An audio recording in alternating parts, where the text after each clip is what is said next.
Hello friends, आज हम समझेंगे गॉस थ्योरम। तो गॉस थ्योरम आपका क्या स्टेट करता है कि किसी भी क्लोज्ड सरफेस से जितना इलेक्ट्रिक फ्लक्स पास होगा वो आपका इक्वल होगा total electric charge inside the surface, यानी सरफेस के अंदर जितना इलेक्ट्रिक चार्ज है एंड एप्सिलॉन नॉट के रेशियो के बराबर। It means the total electric flux passing over a closed surface in vacuum is 1 upon epsilon naught times of the total charge inside the surface. It means psi is equal to integration of closed surface area. यहाँ पर ये जो sign है ये closed surface area के लिए आता है। E vector dot D S vector is equal to Q upon epsilon naught. इसका मतलब जितना इलेक्ट्रिक फ्लक्स पास हो रहा है किसी भी क्लोज्ड सरफेस एरिया से वो इक्वल होगा total charge and epsilon not के रेशियो के बराबर। क्यू यहाँ पर टोटल चार्ज है इनसाइड द सरफेस और एप्सिलॉन नॉट यहाँ पर परमिटिविटी ऑफ फ्री स्पेस है। और इस सरफेस जो हमने सरफेस लिया है इसको हम गॉसियन सरफेस बोलते हैं। अब यहाँ पर देखते हैं इसका प्रूफ। तो यहाँ पर जो टोटल इलेक्ट्रिक फ्लक्स है सरफेस का वो psi is equal to integration of E vector dot D S vector. तो यहाँ पर समझ लेते हैं पहले हम कि हमने एक सरफेस पे स्मॉल एरिया लिया है जिसे हमने डी एस बोला है, ठीक है।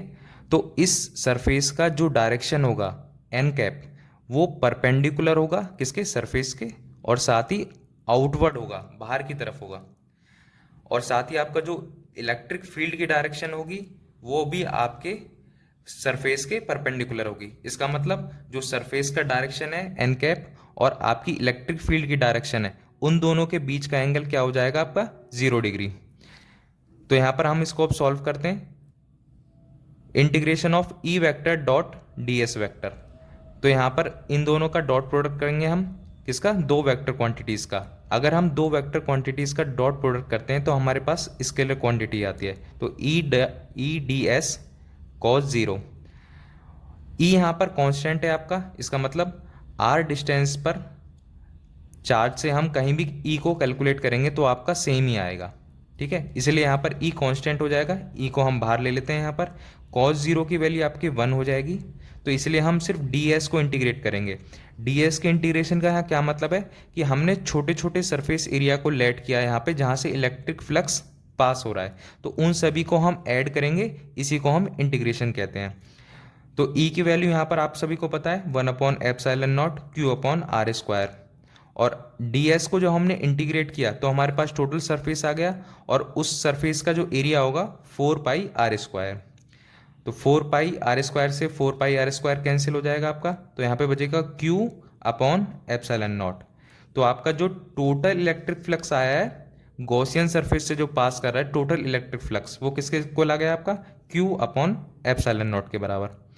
तो यहाँ पर ये प्रूव हो गया है कि जो टोटल इलेक्ट्रिक फ्लक्स जितना पास कर रहा है यानी ई vector dot D S vector वो किसके इक्वल होता है आपका, चार्ज के अपॉन एप्सिलॉन नॉट के। एप्सिलॉन नॉट यहाँ पर परमिटिविटी ऑफ फ्री स्पेस हो जाएगा, ठीक है। तो ये आपका गॉस थ्योरम है। Thank you.